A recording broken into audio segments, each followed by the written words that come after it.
ಎಲ್ರಿಗೂ ನಮಸ್ಕಾರ. ಪುಷ್ಪಾ ಶೆಟ್ಟಿಸ್ ಕುಕಿಂಗ್ ಡೈರಿಗೆ ಸ್ವಾಗತ. ನಾನಿವತ್ತು ಚನಾ ಪಾಲಕ್ ಮಸಾಲವನ್ನು ಮಾಡೋಣ ಅಂತಿದ್ದೀನಿ. ಅದಕ್ಕೆ ನಾನಿಲ್ಲಿ ಒಂದು ಬಂಚ್ ಪಾಲಕನ್ನು ಚೆನ್ನಾಗಿ ಕ್ಲೀನ್ ಮಾಡಿ ತೊಳೆದಿಟ್ಕೊಂಡಿದ್ದೀನಿ.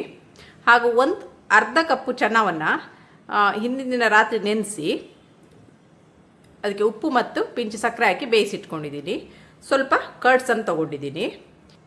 ಈ ಪಾಲಕನ್ನು ಕುದಿಯೋ ನೀರಿನಲ್ಲಿ ಹಾಕಿ ತೆಗೆದು ಮೊಸರಿನೊಟ್ಟಿಗೆ ಪೇಸ್ಟ್ ಮಾಡ್ಕೊಂಡು ಬರೋಣ. ಈಗ ಕಟ್ ಮಾಡಿದ ಪಾಲಕನ್ನು ಈ ಕುದಿಯೋ ನೀರಿಗೆ ಹಾಕ್ತಾ ಇದ್ದೀನಿ. ಸಾಕು. ಇದನ್ನ ತೆಗೆಯೋಣ, ಬೇರೆ ಪಾತ್ರೆಗೆ ಟ್ರಾನ್ಸ್ಫರ್ ಮಾಡೋಣ.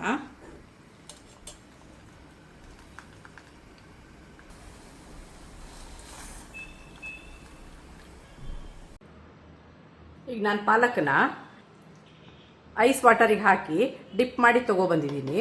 ಇದನ್ನು ಮಿಕ್ಸಿಗೆ ಹಾಕಿ ಇದಕ್ಕೆ ಒಂದು 1/4 ಕಪ್ನಷ್ಟು ಮೊಸರನ್ನು ಹಾಕಿ ಪೇಸ್ಟ್ ಮಾಡೋಣ. ಈಗ ನಾನು ಚನಾ ಪಾಲಕ್ ಮಾಡಲಿಕ್ಕೆ ಕೆಲವೊಂದು ಸಾಮಗ್ರಿಗಳನ್ನು ತೊಗೊಂಡಿದ್ದೀನಿ. ಒಂದು ದೊಡ್ಡ ಈರುಳ್ಳಿನ ಹೆಚ್ಚಿಟ್ಕೊಂಡಿದ್ದೀನಿ. 1-2 ಹಸಿರು ಮೆಣಸಿನಕಾಯಿನ ಸಣ್ಣಗೆ ಹೆಚ್ಚಿಟ್ಕೊಂಡಿದ್ದೀನಿ. 1 ಟೀ ಸ್ಪೂನ್ ಕೊತ್ತಂಬರಿ ಹುಡಿ, ಅರ್ಧ teaspoon garam masala, 1 teaspoon chilli powder, ಹಳದಿ, 1 ಟೀ ಸ್ಪೂನ್ ಕಸೂರಿ ಮೇಥಿ, 1/2 ಟೀ ಸ್ಪೂನಷ್ಟು ಜೀರಾ ಪೌಡರ್, ಹಾಗೂ ಸ್ವಲ್ಪ ಕೊತ್ತಂಬರಿ ಸೊಪ್ಪು ಹಾಗೂ ಜಿಂಜರ್ ಗಾರ್ಲಿಕ್ ಪೇಸ್ಟನ್ನು ತೊಗೊಂಡಿದ್ದೀನಿ. ಈಗ ಇದ್ರ ನೆಕ್ಸ್ಟ್ ಪ್ರೊಸೀಜರ್ ಏನಂತ ನೋಡೋಣ. ಈಗ ನಾನಿಲ್ಲಿ ತವಾನ ಬಿಸಿಗೆ ಇಟ್ಕೊಂಡಿದ್ದೀನಿ. ಇದಕ್ಕೆ ಒಂದು 2 ಟೇಬಲ್ ಸ್ಪೂನ್ ಆಗುವಷ್ಟು ಎಣ್ಣೆನ ಹಾಕ್ಕೊಂಡಿದ್ದೀನಿ. ಒಂದು 1/2 ಟೀ ಸ್ಪೂನಷ್ಟು ಜೀರವನ್ನು ಹಾಕ್ತಾಯಿದ್ದೀನಿ. ಜೀರ ಸಿಡಿದ ನಂತರ ಒಂದು ದೊಡ್ಡ ಈರುಳ್ಳಿನ ಕಟ್ ಮಾಡಿ ಇಟ್ಕೊಂಡಿದ್ದೀನಿ, ಅದನ್ನು ಹಾಕ್ತಾಯಿದ್ದೀನಿ.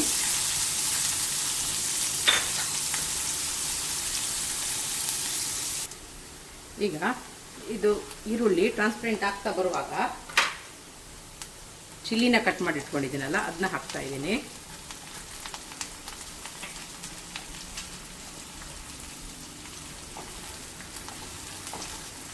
ಇದೊಂದು ನಿಮಿಷ ಹುರ್ಕೊಂಡು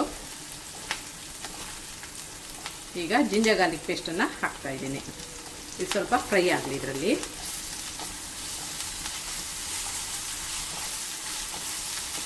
ಚೆನ್ನಾಗಿ ಫ್ರೈ ಆಗಿದೆ. ಈಗ ಅರ್ಧ ಚಮಚ ಹಳದಿನ ಹಾಕೋಣ. ಜಿಂಜರ್ ಗಾರ್ಲಿಕ್ ಪೇಸ್ಟ್ ಹಾಕಿದ ಮೇಲೆ ಅದು ಹಸಿ ವಾಸನೆ ಹೋಗೋ ತನಕ ಸ್ವಲ್ಪ ಹುರ್ಕೋಬೇಕು. ಈಗ ಮಸಾಲ ಪದಾರ್ಥಗಳನ್ನು ಹಾಕೋಣ. ಈಗ ನಾವಿಲ್ಲೇನು ಮಸಾಲ ಪದಾರ್ಥಗಳನ್ನೆಲ್ಲ ತೊಗೊಂಡಿದ್ದೀವಿ, ಎಲ್ಲ ಪೌಡ್ರ್ಗಳನ್ನು ಇದಕ್ಕೆ ಸೇರಿಸೋಣ. Coriander powder, jeera powder, chilli powder,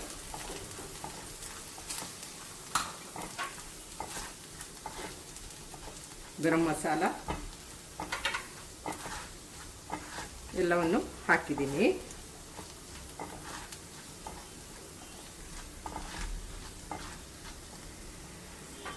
ಈಗ ಸ್ವಲ್ಪ ಕಸೂರಿ ಮೇಥಿಯನ್ನು ಏನು ತೊಗೊಂಡಿದ್ದೀನಿ ಇದನ್ನ ಕ್ರಷ್ ಮಾಡಿ ಹಾಕೋಣ.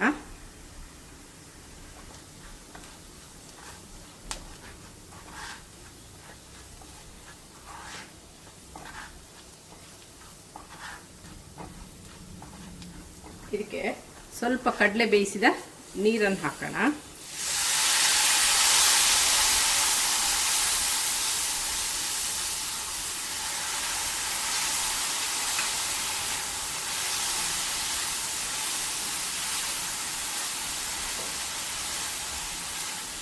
ಈಗ ಮಸಾಲೆ ಎಲ್ಲ ಇದರ ಜೊತೆಗೆ ಚೆನ್ನಾಗಿ ಬ್ಲೆಂಡ್ ಆಗಿದೆ.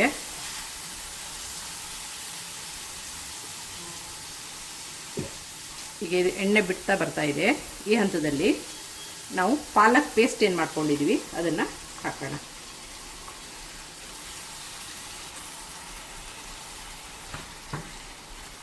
ಇದು ಚೆನ್ನಾಗಿ ಫ್ರೈ ಆಗಲಿ.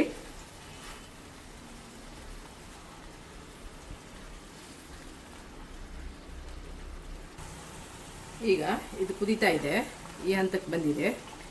ಚೆನ್ನಾಗಿ ಎಣ್ಣೆ ಬಿಡೋಲ್ಲವರೆಗೆ ಕುದಿಸೋಣ.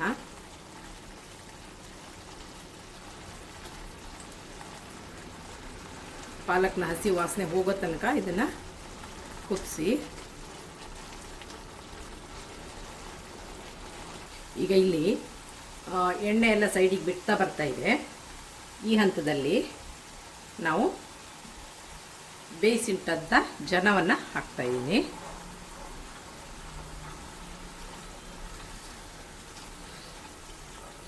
ಮಿಕ್ಸ್ ಮಾಡೋಣ.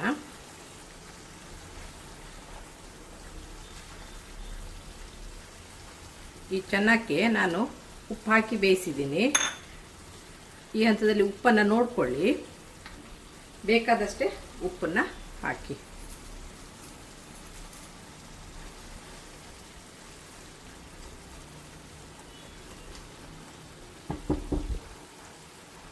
ಈಗ ನಾನಿಲ್ಲಿ ಚೆನ್ನಾಗಿ ಬೇಯಿಸಿದ ನೀರನ್ನು ಸ್ವಲ್ಪ ಸೇರಿಸ್ತಾ ಇದ್ದೀನಿ.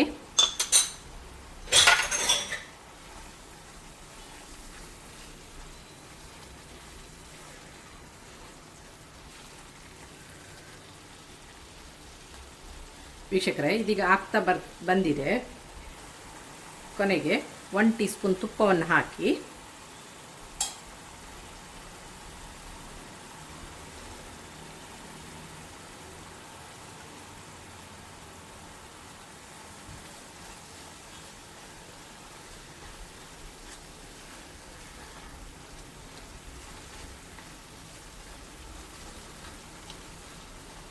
ಈಗ ಶುಚಿಯಾದ ಹೆಲ್ದಿ ಪಾಲಕ್ ಚನ್ನ ಮಸಾಲ ಸವಿಯಲು ಸಿದ್ಧವಾಗಿದೆ. ನಿಮಗೆ ನನ್ನ ಈ ರೆಸಿಪಿ ಇಷ್ಟವಾದಲ್ಲಿ ಪುಷ್ಪಾ ಶೆಟ್ಟಿಸ್ ಕುಕಿಂಗ್ ಡೈರಿ ಇದಕ್ಕೆ ಒಂದು ಲೈಕ್ ಕೊಡಿ, ಶೇರ್ ಮಾಡಿ, ಕಮೆಂಟ್ ಮಾಡಿ. ಸಬ್ಸ್ಕ್ರೈಬ್ ಆಗಿಲ್ಲ ಅಂದರೆ ಸಬ್ಸ್ಕ್ರೈಬ್ ಆಗಿ, ಹಾಗೂ ನಿಮ್ಮ ಫ್ರೆಂಡ್ಸ್ಗಳ ಜೊತೆನೂ ಹಂಚಿಕೊಳ್ಳಿ. Thank you. ಈಗ ಕೊತ್ತಂಬರಿ ಸೊಪ್ಪನ್ನು ಉದುರಿಸೋಣ.